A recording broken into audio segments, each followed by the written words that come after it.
exactly as picked. What I want to see from Vici, they want to try and get those high-pressure junglers, which have been consistently banned away. The Rek'Sai and the Nidalee that have definitely been things that Dandy's been able to snowball vision advantage just from his sheer pressure, sheer carry jungle impressions coming through. Basic Spirit-esque has been Dandy on champions like the Rek'Sai and the Nidalee. So try and engineer a situation where, okay, if you're going to go towards the Nunu, at least pick winning lanes so that you can roam with the Nunu and equalize the fact that, hey, his ganking pressure is not the best, but he can do some excellent invading and contesting a buff. I have to agree here as we get into the draft for the third game. Vici on the blue side, ban out LeBlanc away from Rookie and Kalista from Kid. IG sticking to their guns. That's Rek'Sai, Nidalee in all 3 games as their first 2 bans. I want to see Dandy go deep. We saw the Udyr come out from him. There's a champion that can really get aggressive, get in the enemy jungler's face. He can happily build a Sightstone after the Cinderhawk and go and do that aggressive warding style that Vici loved to rotate around. If they can just pick a jungle mismatch, I feel like that's the core tenet to Vici really starting to win this series. Because, I mean, we got 4 massively strong junglers on this side of the bracket. We saw Clear Love and Spirit yesterday. Dandy versus Kakao, one of the Korean dream matchups from the jungle. The first match, Dandy was on form. The second match was all about Kakao. Yeah, Azir the last ban there for Vici, as well as Invictus Gaming considering their last ban. I believe it was Sejuani last time they were on the red side, but I could be wrong. That might have been Vici's ban. But it's a consideration here. IG might go for another jungler, but plenty of picks for them to maybe want to take away. With Kalista ban, probably not going to look to the Urgot, and it's Maokai once again. So they have Sejuani available as a first pick. It did a lot of work in the first series as a disengage, to be honest, but I feel like it was almost a situation where it worked out despite the comp being picked by Vici. It wasn't necessarily used for engage. Again, almost purely used for disengage. Can't expect the same sort of misdraft from IG this time around. But Sejuani is a priority pick. We've seen excellent CC layering from multiple teams on the LPL on patch 5.6, so shouldn't be surprised they're snapped up. Yep, Sejuani the first pick there for Vici. Zatai insta-locks Lulu as a result. You have to think that's going to be his champion again as well, but it's nice to see some flexibility potentially coming through there as well. And IG considering taking Mata's Janna away as well. Mata actually denied to pick it up there in the last game there, and Kitties took it instead. But I really want to see this from Kakao. I love his Gragas. I think him in a proactive, high-pressure jungler makes a lot of sense. And Gragas, okay, sure, it's not Lily, it's not Lee Sin, but it's pretty close. So there's the Twisted Fate. It's available. Previously, Vici have been very happy to blind pick this champion, so they're considering returning to their guns, sticking to their guns in a lot of ways, and just snapping it up and dealing with the poor matchup. But this is against Rookie, one of the strongest mid lane players in the world. Always a gambit to throw out a low base stat, poor laner like Twisted Fate and say, okay, what do you want to play against me? Yeah, well, there's Siva for Vasily and Hatong on Twisted Fate. So Vici well and truly returning to rotational roots here. But I want to emphasize the lane in mid laner there for Rookie. His laning in particular is second almost to none. And we'll see what he wants to take in. He's got his pick of counter matchups now up against Hatong. They look like they're going to leave the... No, they actually already got a top laner. So saving Kit's pick, it seems like, potentially with these hovers. And as I say that, of course, they swap all the way over to Kog'Maw. We'll give IG a bit of time. They could, of course, run something Juggernaut-esque here. They're going to take away the Janna, and it's Kog'Maw as well. So we were surprised in the first series when Vici started with Sejuani that ended up with a disengage comp using Sejuani's ult for disengage rather than engage. Because remember, they had Sejuani, they had Janna. They had both those priority picks. In this situation, Lulu Gragas, already a lot of disengage. They just throw Janna on the pile, and it's time to protect the Kog'Maw pastry time. I don't know if they'll be able to deal with this just with the picks they got. They're hard engaged, but Janna deals a lot with what they pick. And I think that's the nice thing about picking Lulu early especially. You can build so many different comps around Lulu that she really does open up any sort of Juggernaut or even Kog'Maw-based comp in general. So I like what IG have done here. It's a strong first pick away for them. We've got the Naren for carry though. Mata's going Nautilus. They realize they have to try and answer this Kog'Maw, so they've picked very hard engage. So will IG go completely all in and go for the Morgana mid for just the last support as champion and just go for the protect the Kog'Maw, go Juggernaut-esque and actually have Juggernaut at the front of the fight, or will they go for a threat? We've seen many dissenting viewpoints on what the mid laner should be with the protect the Kog'Maw. In fact, they could throw it all out and just go for Kog'Maw mid as an option, but in this case, they might go for another high damage champion. They flashed Cassiopeia a couple of times. That's one of the potentials. Rookie seems to really like it. I like the matchup that he'd have there as well in the mid lane, but we'll give Rookie a couple more seconds to decide what he wants. is going to be the Cassiopeia again. High damage mid lane needs to supplement the 2-threat comp, and Cassio surprisingly good at protecting your carry as well. The amusing thing is that either Cassio or Kog'Maw can fight in the front of this fight and then just become a Juggernaut comp just because both of them do so much damage in the front line. Okay, Cassiopeia a bit shorter range, but definitely going to be about IG's hypercarry getting aggressive, and that's one of the best things you can do for Cassiopeia, opening her up to being basically suicidal aggression. Remember, one of the strongest comps in metas past was Cassiopeia Yorick, just to allow Cassiopeia to go in the front line. Throwing on the Lulu Janna, that's a good way to start. Yeah, and I love the protection Cassio offers as well. Definitely some good offensive options opened up by the Lulu, which is great to see. But Cassio, you ever try and dive her? She's ulti. She's good against the Sejuani Gnar types, and that's what we've got here. Gnar versus Lulu in the top lane, and Sej versus Gragas once again. We didn't even mention that, but we got the disengage from Gragas. That doesn't work. You just throw out the Petrifying Gaze, fight next to your hypercarry. So that's worth noting. In this game, we do have Cassiopeia with a hypercarry, so her positioning may be going to be a bit more predictable. One issue I see here for IG was actually in the mid lane. I agree with you. Cassiopeia can definitely DPS down the low base stat Twisted Fate, but if ever the jungle pressure actually tips towards Vici, with the high wave clear that Twisted Fate has, the Destiny can still get rolling if, again, he's able to actually stand up in that lane. Other things being equal, though, Rookie should run wild. Yeah, if Rookie can keep track of Vitong and make sure he doesn't leave the lane, always important in any sort of Twisted Fate situation, but we'll have to see if that's what's going to work out here. Definitely tenuous there, but Rookie, it's the second time he's gone to Cassiopeia in the series. Clearly favors the champion. I mean, Sejuani, usually you'd expect Gragas to have higher gank pressure than a Sejuani. Gragas has actually been likened to Lee Sin from patches behind. Of course, Lee Sin on this patch 5.6, despite having the missing health damage, just doesn't necessarily synergize as well with Cinderhawk. Still wants to go the warrior route, and there are just better picks in the jungle that synergize better with Cinderhawk. That's just so damn powerful at this present point. So Gragas, he has the early trade damage, can just pop that Drunken Rage and do similar damage trades early. Then, of course, just synergizes so well with cooldown reduction for the utility in his kit. It's not the AP burst Gragas anymore. It's all about the disengage. That if Dandy gets strong enough, can actually get on top of this mid lane, can actually open up a safer laning phase for Twisted Fate. Because remember, we've seen Twisted Fate blind picked into Arya, and that go just fine in previous Vici games. It's all on Rookie to really try and boss around her tongue, because if Twisted Fate gets going, the rotational play from Vici, that's their strong suit. I mean, it might just be about the mid lane jungle duos for both sides. That's almost always the case with IG, but I feel like if Atong is on Twisted Fate especially, he needs to make sure he gets things going, and what better way to do that than to try and bring in your jungler to gank him. So Dandy almost naturally has to be drawn to defend his mid laner as well. And we've seen Dandy previously pull off impressive ganks at level 4, level 5, just with that Arctic Assault blow flashes. Rookie has the cleanse, so they don't necessarily have the CC lock between the gold card and the Glacial Prison. They'll have to be on point with that cooldown, though. Again, I expect a lot of pressure around mid. It's a full dive comp coming out from Vici, expecting Atong to go very deep into the backline to deal with the Kog'Maw and the Juggernaut comp that's been assembled. Gnar going to be diving the backline, Glacial Prison, the Nautilus ultimate. There's so much crowd control coming through in general, but we saw EDG run a dive comp against the Juggernaut from Snake and it not work out in a similar situation. I just want to see the mid lane snowball. If Atong gets that going, I do believe that Vici can break the Juggernaut. Yeah, we'll have to see, as we do have a pause to start this game, hence why we haven't quite gotten onto the Rift just yet. I do like that Rookie has adapted slightly here. Not the double mobility this time, going for the cleanse, respecting the CC a little bit more, even in his own lane with the gold card as well. I mean, in these team fights, gold card into a Gnar ultimate, into the Glacial Prison, we've seen those CC bars, that white bar that comes under the health bar, never drop. People just die during CC duration. You can't get the sneaky Zhonya's in anymore with the changes on patch, I believe, 5.5, making those overlapping CCs consistent. You're going to have to be on point with your cleanse use in this situation, and Kid in particular doesn't have a Morgana for CC and vulnerability. If he's able to get strong enough and can fight in the front line, it won't matter though. Yeah, and that's the thing. Kog'Maw, especially in any sort of Lulu-based comp, which is where we get the Juggernaut idea from.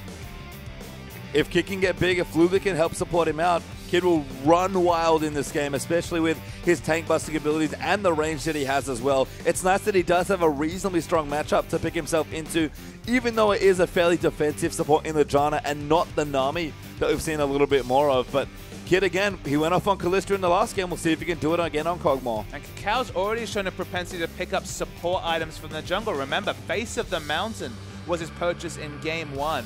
In this situation, you're not on Nunu, you're on the Gragas, but he has a similarly low item threshold, just looking for CDR and health. Maybe the Mikhails will come back. The Beast special has been the Mikhails from the jungle. Double Mikhails between Kitties and Cacao will negate the lack of a Morgana. It'll be 2 different cleanses through to Kid. He'll probably pick up a QSS himself. If you can ignore that CC in the front line, you can really start to pump out the damage. Because the damage from Vici, you know, it's there, but not known for his damage. Dandy will take till the late game when he really gets the health stacking to do any sort of consistent damage. The really only consistent damage for that is Vasily on Sivir, and at 500 range, teamfights are always difficult for a Sivir to navigate. I mean, it is, but let's take a step back here. We've looked at IG's comp and just how strong it can be if they do get it going as Cacao.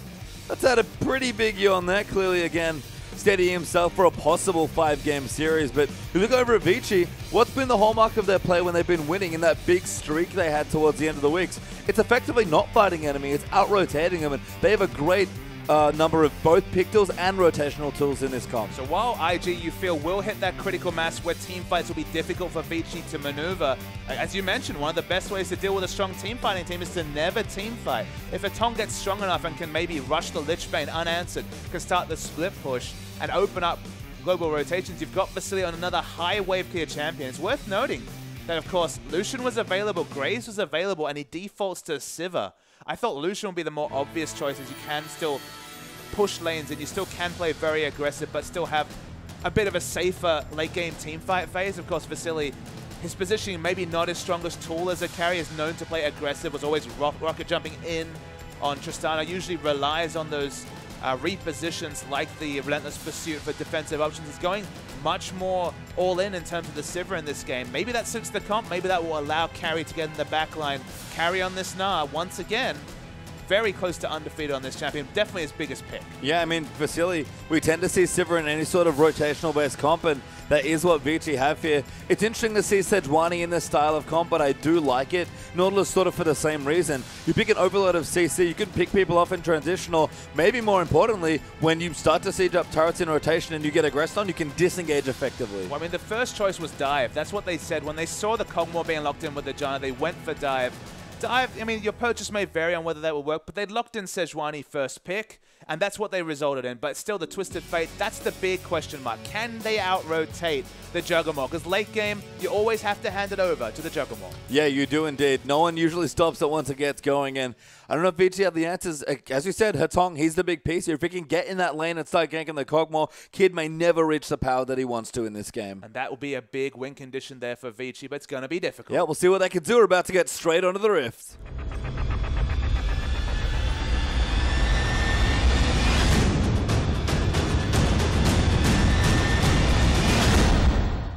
And welcome back here for our third game between Vici Gaming and Invictus Gaming. All square after the first 2 games with a 1-1 split. And we have at least 2 more games left to play. And we'll see, we might go the full distance once again here. That'll be twice today between promo and playoffs. But the team that wins this game, big momentum going. Because from that point onwards, you only need 1 more win to push yourself to the EDG matchup in the semifinal. At least you can say in terms of champion slate this time, Pastry Time, both these teams have a very clear identity. All about pulling into late game team fights at IG. And with that Twisted Fate, with the Sivir, looking for rotational based play on Vici's side. If Vici get ahead, they've shown that they don't often get answered. I believe they've never lost a game where they got the outer ring of turrets with the likes of Twisted Fate and Sivir.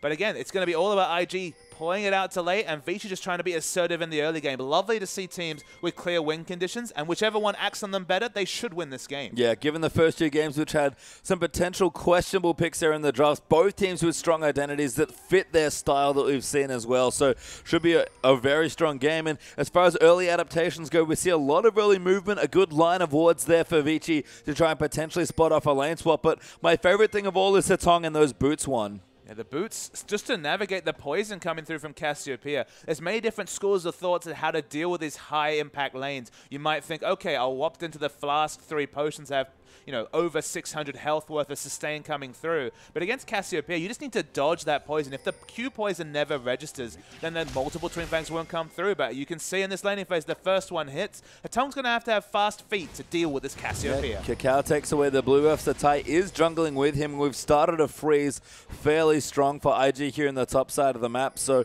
Kid going to get what he wants away from the Sivir lane just to make sure Kog'Maw is nice and safe. And Kitty's on the John are going to start to roam. I mean, this is what Kitties did the previous series, getting the trades in. He stole the wolf. He got the big wolf. Look at his experience bar. He's actually almost level 2.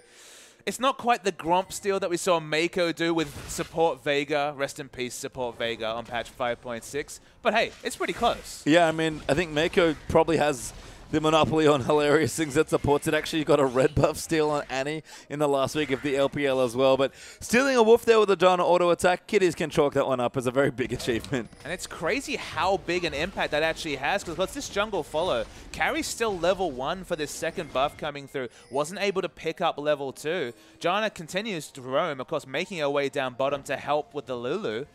Oh, Marta now going to do his best. Kitty's impression, going to try and steal this away, but Cacao's there with the smite, gets his way over the wall with the body slam, and Marta gives him a chuckle instead. So after that awkward steal coming through, Cacao kept his notes, listened to his support, kept onto his smite, and wasn't punished. Good stuff there. We can see the Scuttlecrow being taken out. Dandy will be able to take that away, but level 2 is this Sejuani already, I guess, matching Gragas there as well.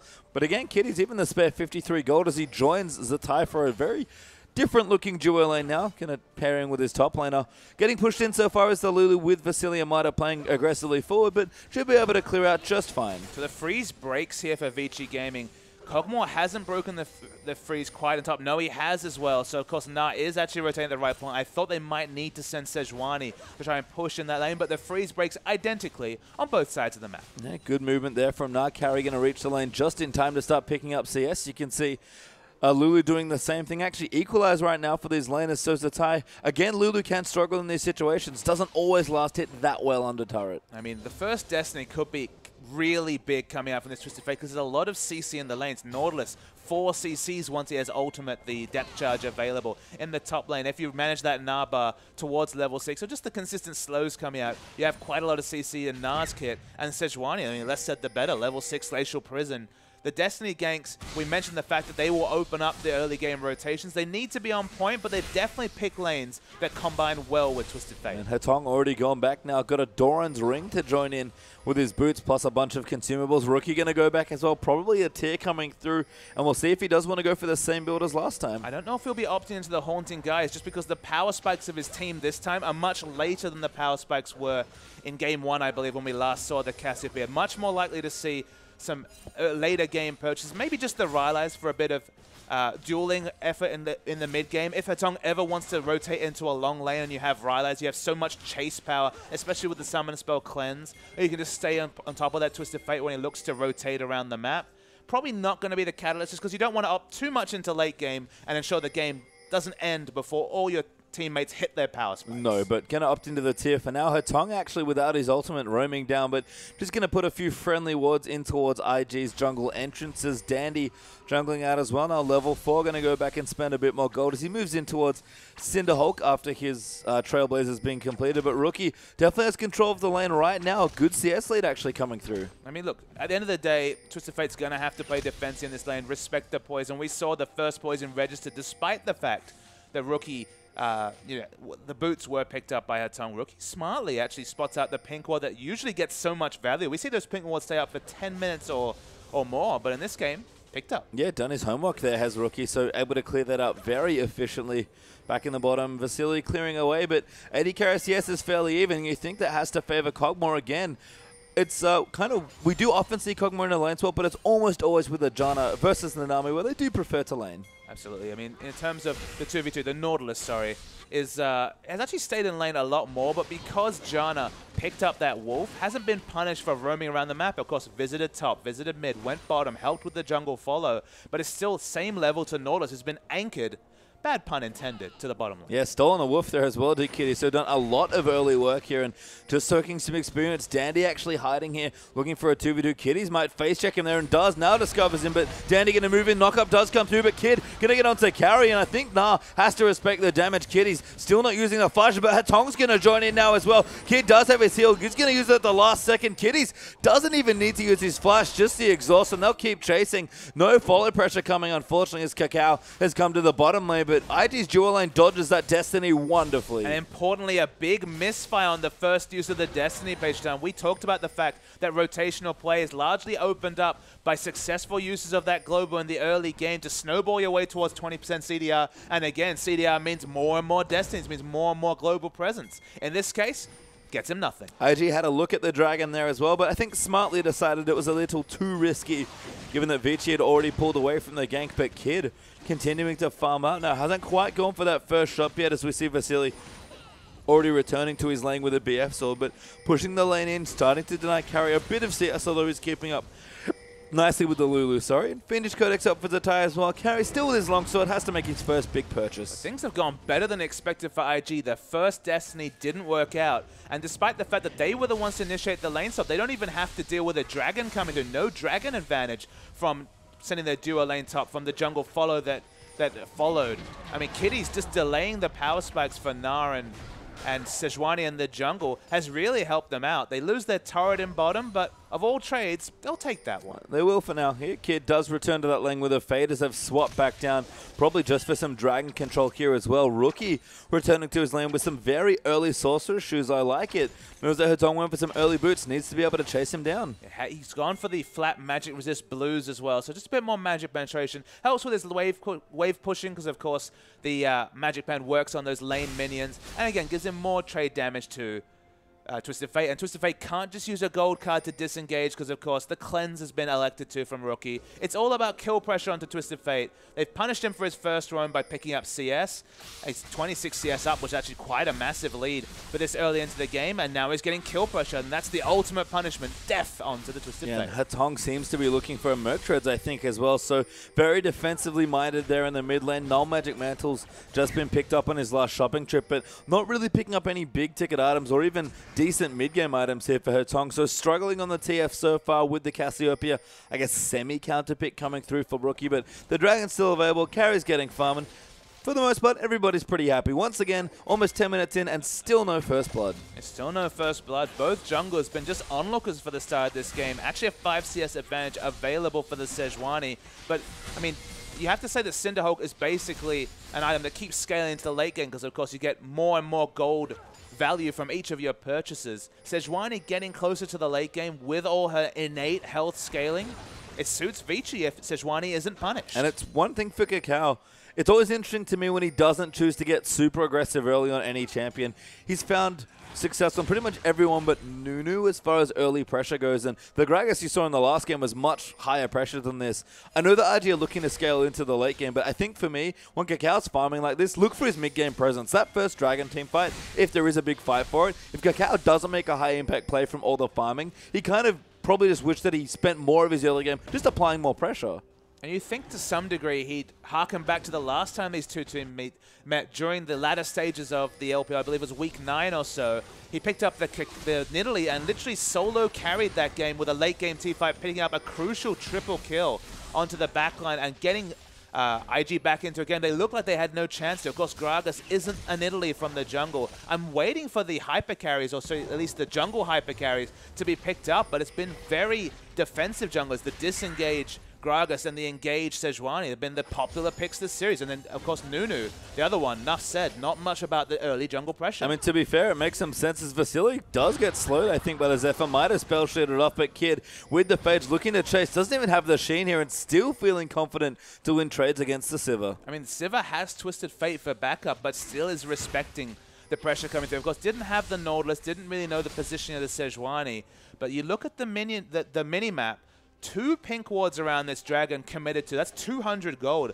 Vici have spent to get dragon control, but still haven't felt the confidence to actually pick up a dragon. Yeah, 11.5 minutes in. It's been a late look at that first dragon here. Teams kind of just getting some vision and backing away. No one really committing to try and take it yet. Vici have a slight gold lead here of 800 gold. That's mainly from the tower that they've got him in the bottom side of the map, but all the other towers are fairly healthy here. And again, Hetong, he's got his destiny back, but he's not been able to find any time to roam with it. And that CS advantage that Rookie's been able to pick up doesn't count for much if this game goes long enough. And the innate lane matchups, Cassiopeia always going to be able to boss around Twisted Fate. Lulu always going to have the early advantage over Nah. The scaling in those lanes is definitely to the advantage of Vici. So if they're not being punished, it buys time for them to get stronger. But you can say the same about Kid to some degree.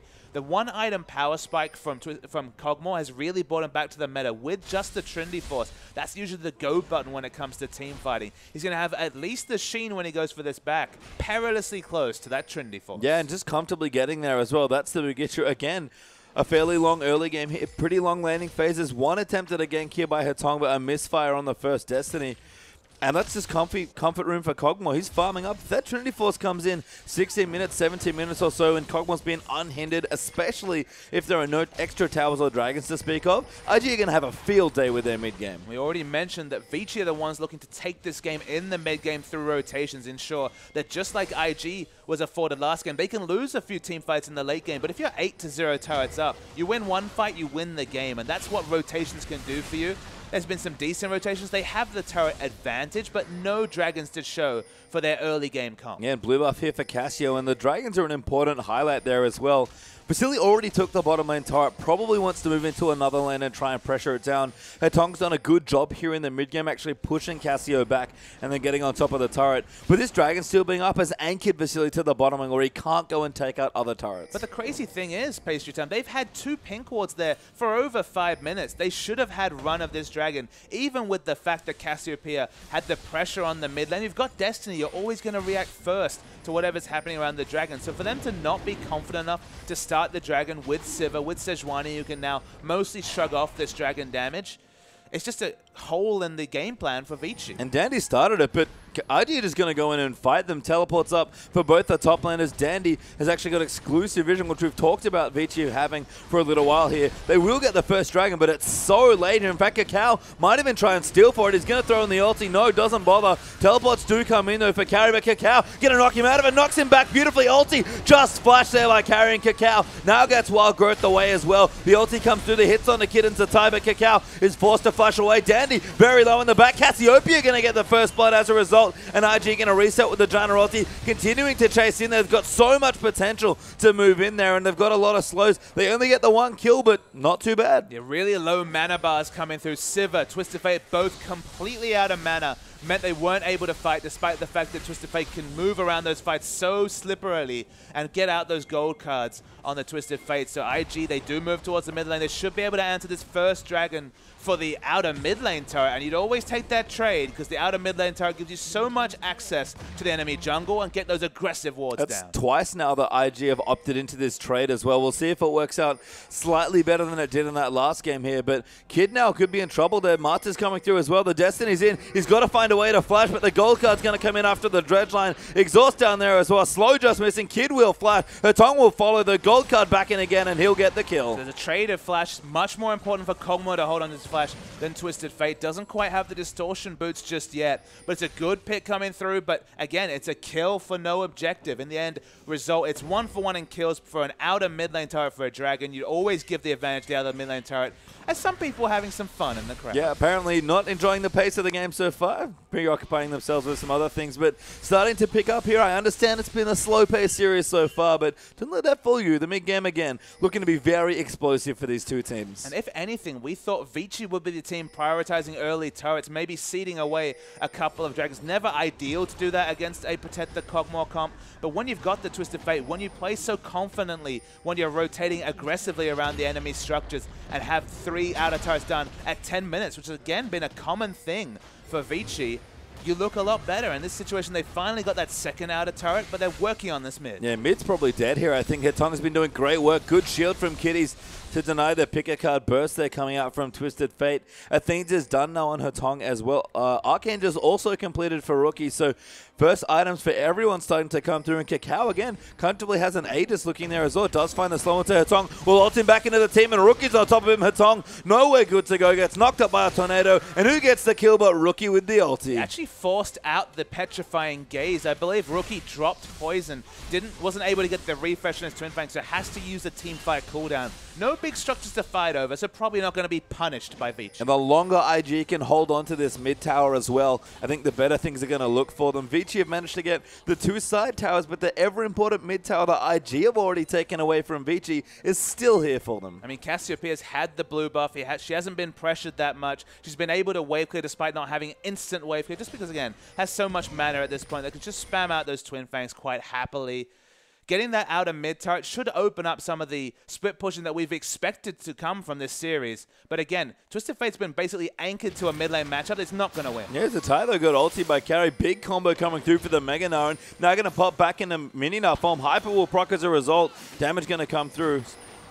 And now Tower being aggressed by IG, but get ulti there. Here we go. Now the Hetong going to come through as well. Tornado moving in. Master's going to ult onto Kid. Kakao is so tanky though, and Kid turning around with the damage. Kakao gets the first kill. Reset coming through from the Monsoon as Rookie zoning everybody out. Doesn't have his ulti, but doing so much damage. Gets the kill onto Mata, and 2 kills there for IG. It was just crazy use of the Destiny by Hetong. Basically went for a melee range Destiny about 2 flash units away, died to focused fire. Good rotation coming through from Rookie, and it's the second outer turret matching the turret score from Vici with a Protect the Cogmore comp. Everything going well for IG. And Carry not able to be there either because he spent all his resources trying to kill Zatai, who just wild growth off the damage and then kept wave clearing away from his turret. Vici have not looked like they have in the later stages of the LPL this series, I have to say. Even Zatai going to find a pink ward and clear it away. And so many wards in the items. Remember, we haven't seen the Sightstone coming out early from Dandy, but multiple wards from members, 2 pinks, multiple wards coming through from Hetong. That just means that the gold lead 2,000 is actually implied 3,000 or more gold lead coming through from IG because of all the commitment towards warding. And the item timings are actually starting to look better for IG than Vici, even though they're the team with Twisted Fate. They're the team that's supposed to be out-rotating. So far, the Destiny hasn't contributed anything. In fact, it's actually hurt Hetong. It has, and the big one here for IG as far as timings go has to be the Trinity Force now done for Kid. Rookie going for the Haunting guys again, but does have a Giant's Belt this time, so maybe going to move the Rylai's into the build a little bit quicker. Rookie probably going to end up with the same sort of makeup. Seraph's Embrace eventually when the Archangel's transformed. Shorksu's Haunting guys and a Rylai's, but he might change the order ever so slightly this time. I think Rylai's earlier is the big adaptation, just because if you pick up the Rylai's, there's no way Twisted Fate can split push with you, just because you'll just die towards all the refreshing of the 35% single target slow from the Twin Fang. Of course, you have a global, so perhaps you can out-rotate the Cassiopeia, but it definitely doesn't set up multiple situations where Twisted Fate can split push. No, and Rookie, the longer he stays alive in the fights, the better. If he can stick on targets, especially these big melee divers, Nara and Sejuani, that are trying to get onto the backline of himself and Kid, the better. And Rylai's a fantastic Cassiopeia item. I think Rookie slightly missed it by not getting it. I did like the Ludens Echo, but we'll probably see it later. It's just so much more important in this game because we outlined it during Champion Select. Vici have some very situational ways they can teamfight against IG, but on the balance, you take IG's teamfight comp every day of the week. They need to out-rotate IG. They weren't able to do that in the first 20 minutes of this game as we just ping over to 20 minutes. And with items like Rylai's being completed, with less and less split push options for Hetong, those options for out-rotating get so much more difficult. I mean, Hetong is in the bottom side of the map. He loves to do this on TF, and just his mages in general stick in the bottom lane. Once the lane starts to break out, get some sideway farm and push in, but Vici still don't have that mid turret here. Like you said before, it's even on turrets. Dragon is actually back up here, so IG might just start it because no one here from Vici is really in the area. But the crazy thing is, Beishamn, he has no defensive wards around the enemy blue buff. He was actually just pushing in away straight to Cogmore, who was lapping it up. There's no advantages being gained there. Giving free farm to the Cogmore is not what you want to be doing as Twisted Fate, but realistically, he can't push past the river without immense threat of death. Oh, and you can see Hetong's positioning on the minimap, recalling quite far towards his own side of the map here. Vici did get a turret there. Vasily actually just kind of walked into the mid lane and soloed the rest of its health out, but IG managed to trade a dragon for it. So the game starting to open up a little bit more now. The farming sort of coming to an end here in this game. Again, it's been a slow one. 21 minutes in and only 5 kills, but quite a few more towers, and the map opens up. More people going to start sticking together, or maybe in Vici's case, split up and start pushing. Yeah, I mean, 1-3-1 is all that Vici can really hope to do. But again, if it's not successful, later and later, more and more items to Kog'Maw. Suddenly, you need to itemize armor to complement the magic resist that works so well against Kog'Maw for those first 25 minutes of the game. But by the moment that Blade the Ruined King comes through, suddenly you need to be looking at higher armor values to just deal with him in a fight. Yeah, and unfortunately for Vici, it's neutral-looking warding across their map here. All the pinks very defensively positioned, especially towards the bottom right-hand side of the map. IG are the ones now maybe looking to get some aggressive wards in it. Again, if the wards are neutral for IG, they're happy because that means they're happily farming on their side of the map. And if they're able to get this vision control around Baron, remember, this is Cassiopeia, so even before the Blade the Ruined King, but especially after that is picked up by Kid, they have immense single-target Baron damage. Hell, Drunken Rage now does 300 damage. The cap increased towards monsters, so the amount of Baron damage from just those 3 members, and of course Lulu and Janna to throw on shields and provide innate tankiness, means that IG always have to respect the Baron threat, but they do have the Destiny coming through to reveal positioning. And right now, Hatong just keeps trying to split push. Smart rotations here from IG, actually. Moved in towards the top side, tried to push down the tower. Vici immediately pinged mid and ran there, but Rookie rotated back around again. IG playing safe to tie in the bottom lane now, pushing out Hatong, using the Lulu wave clear to get the minions out from under their tier 2. And again, there are no major objectives up. They've got Baron warded. All IG have to do is sit back and farm. And that's the thing. Trading farm with a Kog'Maw Cassiopeia, protect the Kog'Maw, or even enable the Cassiopeia depending on how this game goes. That just suits IG. Whenever you're pushing farm towards a Kog'Maw, you're just looking at that timer, you're looking at the items and realize that this game's only going to get worse for Vici. And Rookie, he keeps tricking me. Now has the Leandries finished off as well, so going for the same start he had in game 1, but that giant spot I can only imagine will one day be a Rylai's. It's just a matter of when he wants it. I mean, we say this, but there's no guarantee. Maybe it's the casual Warmogs on Cassiopeia. In Meta's past, it was about the tier the Athenes into the Warmogs, just because, again, the consistent damage is there. Reginald loved that build many, many years ago. I'm dating myself with that particular comment, but probably going to be the Rylai's. Again, if you anchor Cassiopeia to bottom, Kog'Maw to top lane, and just lap up the farm, ensure there's nowhere for Hatong to split push, you're happy if you're IG. I mean, if Rookie's fending off divers as well, I do like the Leandries build for Cassiopeia here. Will obviously be augmented by the Rylai, so that's mostly why I'm expecting it here. But if Dandy and Carry find themselves in a position where they dive on top of the squishy mate and just melt to Cassiopeia damage, Vici, again, have no hope of winning the team fight. So again, they got to split them up. But Vici's rotations haven't really been rotations. They're just kind of sticking in the lanes and hoping that the turrets fall down by themselves. But sticking in the lanes and fighting farm tells me they're looking to opt into late game team fights, and then I completely agree with you. Leandries on Cassiopeia will do so much work against the triple dive that's going to come through between Nas, Sejuani, and the Nautilus, you have to say. Nautilus doesn't afford to buy that magic. He's just building health at this point. They will melt to all the damage ticking from Cassiopeia. Yeah, Cacao now going to clear out some more vision as well. Actually, a good time to check in on some trinkets here. Upgraded vision totem there for Zatai, so a couple of extra wards. Lots of sweepers actually for Vici, so trying to get some more aggressive vision down. And as we've noted, they have mostly neutral vision at this point. Upgraded sweepers up for both the supports as well, so junglers haven't quite swapped over yet. But again, Cacao, every time I look down, he seems ahead of Dandy somehow, because their items are identical apart from the sightstone that Cacao happens to have. And that's despite, you can see Danny doing some power farming. He's given up on any sort of hope of lane pressure and power farm to 106 CS. Again, it's another reason why Rookie's build is actually looking good, is because when you're going Leandries and the Rylai's, you're just looking to kill frontline tanks. So that's his job. And guess what? Kid's going to kill everyone else. Yeah, I mean, he's almost got a Blade of the Ruined King here on the Kog'Maw, 217 CS. Actually pretty far behind Vasily as far as CS goes. And Vasily moving into his third item now as well. Going to be a last whisper, it looks like, after the Infinity Edge and Static Shift that he's already built.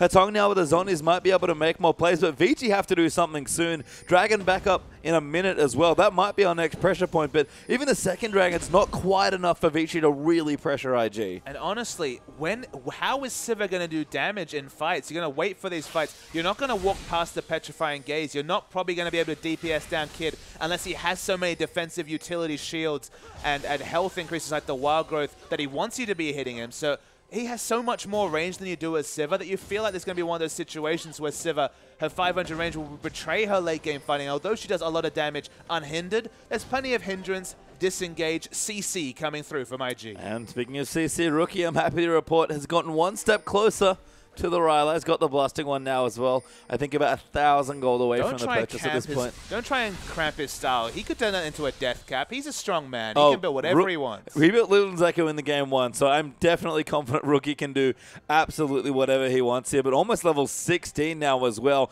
Hard to believe this game has gone so long with this few kills, but everyone is strong here. And again, Vici looking at this next dragon, I think maybe thinking to themselves, I don't think we can fight anymore. Well, Vici, they have to force fights, but the issue is you can't force fights against a Cassiopeia Kog'Maw comp that has all this disengage from the rest of the members. They're realizing there's no way for them to force objectives, so the only way they can force the enemy team to aggress onto them is to actually have a lead, like a 4th dragon towards a 5th dragon or Baron, but they're even in those sort of trades. So they're going to try and force a fight, but they need the enemy team to fight on their terms, and that's not going to happen. Yeah, ports are coming, carry charging in. IG on top of the dragon. I actually don't think they care if they get at this. Maybe want to start a fight. Dandy missed his ulti. Zatai gets hooked over. Kid going to come in. Then Rookie, a massive ulti there to stop the dive in. Marta going to get low, but a good ulti there from Carry comes in, but still cutting back. Cacao chasing Vasily there as well. Almost gets the kill by himself. Rookie finally claims that Kid, though, will go down, and it's a 2-for-1 win there for IG. There's a very big Gnar ultimate coming through. There's the re-engage. Rookie gets hooked now as well, but he's still going in. Fairly tanky on the Cassio, but Carry able to pick him off. Cacao trying to get the kill, but Marta flashes forward to protect him. And Vici, we weren't sure they could win a fight, but they pull it out just. Yeah, they were able to win the fight, but I think a big indicator there is that Rookie doesn't have the Merc Tread, so it is dying during this CC duration. It's still Sejuani into Naruto. It's still Nautilus with 4 different CCs. You have to respect the support Nautilus and all the CC he provides, but Rookie, Sorcerer's Shoes, not going to do that much work in a fight. And I think an even trade there, 2-for-2, perhaps 3-for-2 in favor of Vici at the end of it all, but they don't even get the dragon that they were originally fighting over. The gold still basically dead even between these two teams. IG actually up 400 gold still, despite being down a turret. If the game continues at this pace, Vici will eventually run out of options. If they have to press momentum and press now. It was actually a very good Glacial Prison coming through from Dandy. It forced the flash away from Kid. Doesn't have the QSS available. Didn't have that item timing previously. Now has the null magic mana towards a QSS. Will be so much more offensive in his positioning once that QSS is completed. But now the Mikhail's also completed from Kiddies. Suddenly Kid's life got a hell of a lot better. Now we're going to start this fight again for Hetong's actually the one split pushing now, but IG doing so much dragon damage. Take it out. Hetong though, how much damage can he get done? He doesn't quite have the Lich Bane yet, but he's doing considerable damage to this turret. It doesn't regenerate any health as well. There's multiple members. They should get this turret, but they're scared of an engage. They're looking for a Cacao. Throws his ulti in, but kind of boosts Dandy a little bit further away, so can't quite throw anyone in, and this is IG's problem. They don't really have hard engage. And that's the funny thing, is that both teams are looking for the enemy to hard engage upon them. Vici have more engage options, but they've already tried going for the big flank engages with Twisted Fate and paid for them, but the gauge is hit. Vasily ulted in, massive ult there from Dandy, hits on the 4, the death charge will follow in as well, and they're trying to kite away. Kid gets gnarled ultimate, Mikhail helps him out. Rookie though, not so lucky as he goes down to Vasily, but Kid still kiting away. Cacao buying time, Hetong dives in, way too aggressive, but Will's on is at the last second. Kid going to go down, Hetong will fall to Zatai, who is still kiting on the Lulu, but the rest of Vici gonna chase him down. Carry actually forced to run away, and Zatai 2-for-1 trade in favor of Vici. IG just weren't fighting with their tank line in front of them. Crucially, Gragas was zoned away from that engage. They were finally able to pick off Kid, and that opened up a team fight win for Vici. But Cacao didn't have his ultimate and was zoned away, and IG still kind of lost the minimum there. They lost the minimum, sure, but I mean, IG should be winning these fights at this point. It should get better for them, so maybe they're not going to be in panic stations, but they have to watch these engages, because even with a Protect the Kog'Maw comp, if you stagger your engages, stagger your CC, the Glacial Prison was wonderful. Look at this Glacial Prison, triple Glacial Prison into the knockup coming through. Mikhail's hasn't been used at this point, I don't believe. I think it was used for sustain at some point, but yes, when the Na ultimate registered. Kakal's completely off your screen, doing nothing in the backline whatsoever. Isn't able to stop Vici doing damage. Vici just skips ahead, of course. There's no tank line at all.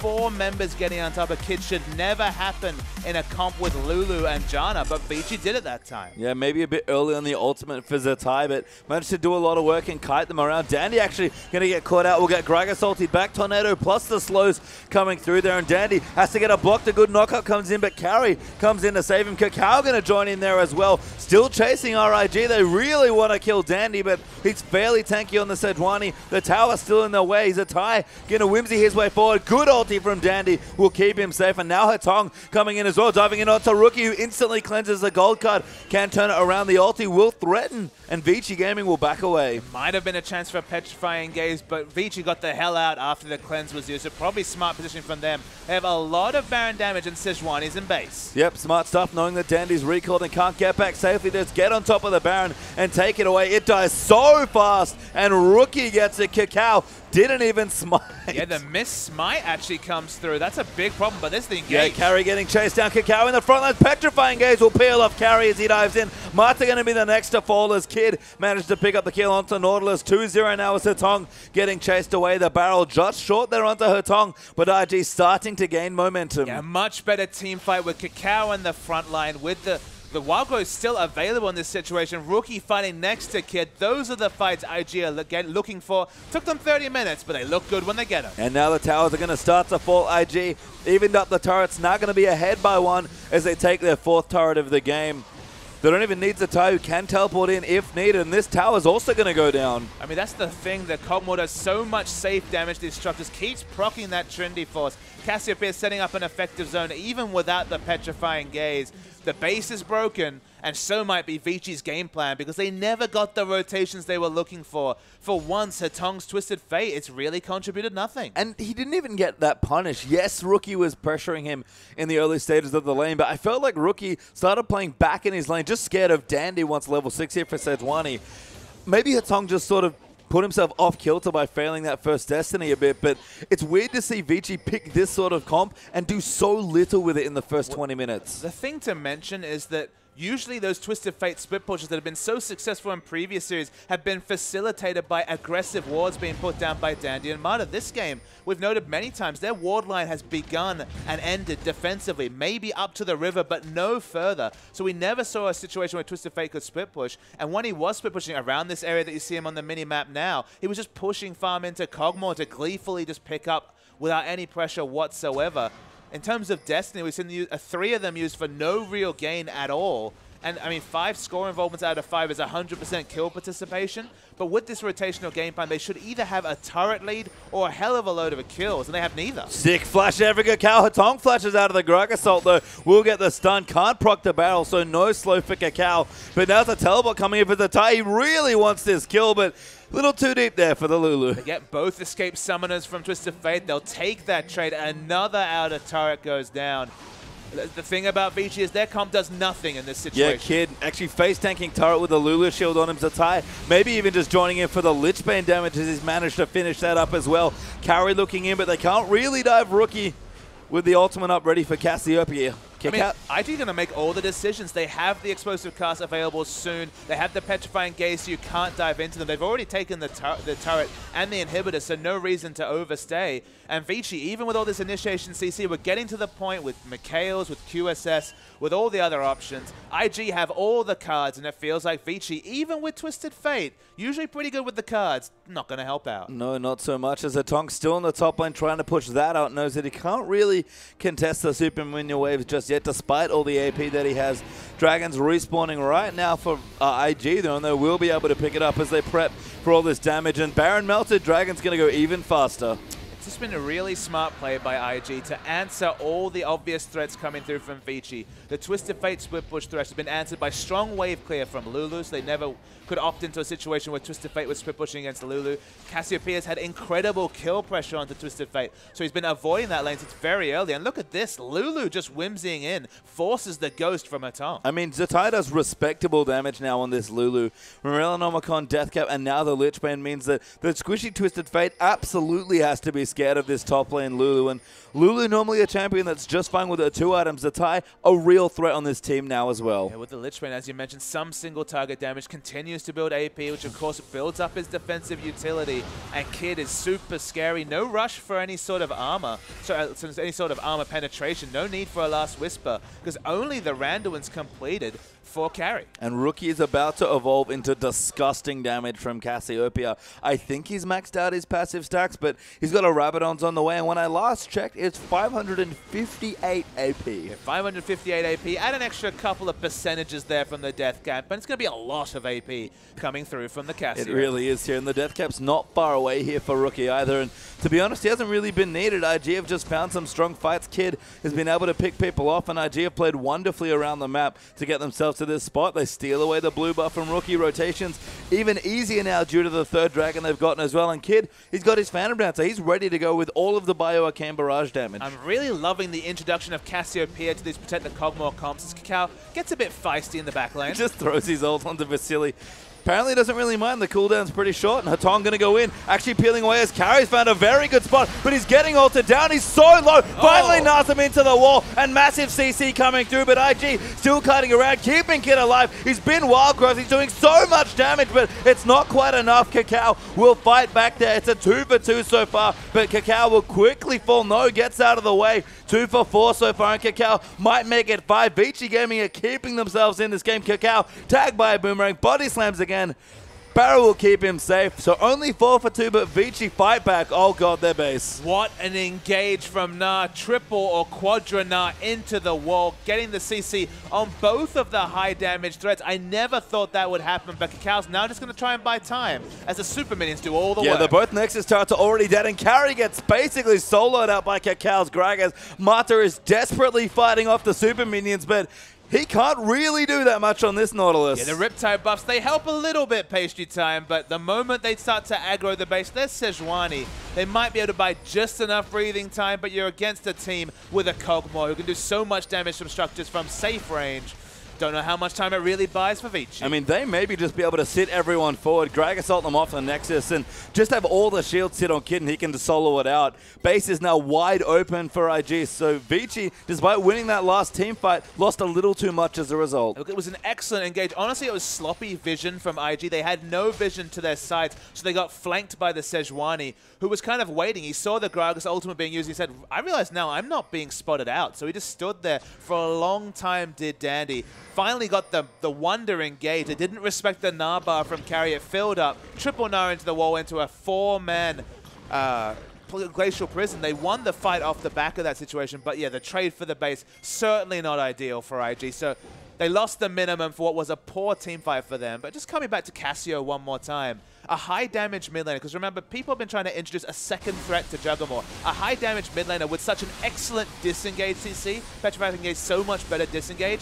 And then hell, it helps with neutral control. The Baron dies instantly. Yeah, Baron dead there. Hetong uses Destiny and gets the bad news. Baron well and truly dead. I like to bring up Cassio as well, because that Rabadon has been completed. 709 AP, I believe, is where she got to. It's Cacao. He's going in 1v5 at this point, getting a little too low. Quite tanky there, pops out with the Drunken Rage. His team catches up. Dandy forced to use the ultimate. Cacao somehow still lives, but that was very aggressive. Felt a bit like a rage ult, but no one else was looking to engage with the Glacial Prison. So it buys a bit more time to continue with the wave management, the emergency wave management you have to think with the base so much in Ruin. Vici just going to keep pushing out their waves. Again, Cassio replaces the likes of Zed that we've seen in these Juggernaut comps. A high damage laner, but again, with defensive utility. That's the thing I love, is that you add another defensive utility. So someone dives onto you. If you get through the explosive cast, the petrifying gaze, all of Janna's disengaged CC, and hell, some of Lulu's, you probably deserve to win a team fight. I mean, I can't think of a better way to kill these tanks as well, other than a Cassiopeia with Rylai's, Rabadons, and a Leandri's, pots the Seraphs to keep her nice and healthy. IG gonna storm in, take this inhibitor. Kid will just walk back and forth between cooldowns and be able to take it away. And you saw Carry before when he dived in, just managed to get the big Gnar ultimate before dying. That will not happen again. Rookie should be able to kill all of the tanks now. That's the thing, was that it wasn't a repeatable Gnar ultimate. That was just IG's overconfidence and Vici's Oh, promise. Carry gets popped out there. He tried it again, but Kitty's with a very nice Jana ultimate. Disengages, and Kakao walks in aggressively. Ultimate pop though by Vasily. Kakao still chasing people down, soaking up quite a lot of damage. Maybe a little too much here as the depth charge is used onto Kid. Hetong maybe looks to dive in. Kakao disengages with the ulti. Carry gonna get ripped to shreds there by Kid. Does go down to Rookie. Kakao almost dead, but gets wild growth at the last second, and Rookie running rampant in the backline. 4 members dead already for Vici. Hetong off to the side hiding, and IG, they're going to take it to a game 4. Picture perfect team fighting from IG. Rookie staying right next to his good friend Kid, held onto the petrifying gaze till the big multi-man engage came through, and IG won the fight. We predicted that IG, if they got to the late game, could not be stopped in team fights by Vici, and at a 40-minute game, that's exactly what happened. Vici just let IG scale up, and I think Carry's face tells you a lot there. He's looking at his screen going, why did we do that? And that's the thing about Vici is they got the Twisted Fate. Usually it means they're going to play that rotational style. But when you've got Lulu, a Cassiopeia with the cleanse, there's just so few places that you can actually choose to split push. They never got the wards down to open up aggressive pushing. It wasn't Vasily mowing down waves on the enemy side of the jungle. It wasn't Twisted Fate with a Lichbane doing turret damage. And the result was just more and more farm. The late game came earlier and IG ran away with it. And Dandy Space as well, a little puzzled after all that. Again, that's uncharacteristic of Vici to lose a game like that. They had all the tools to play the game that they love to play in, and instead got dictated to by IG. And they're dictating the jungle bans in particular, Page Time. What's been banned every series has been the early presence junglers that Dandy's been loving. The Rek'Sai and the Nidalee that he picked up on patch 5.4 and never gave away. Forcing him onto Sejuani, so much harder to get that early snowball. And if he can't snowball, if he's not the one putting down the vision, Vici have no answers. And Vici now have to answer 2 match points away from IG as they go up in the series 2-1. But we'll have a quick break, and when we return, we'll see what happens in game number 4.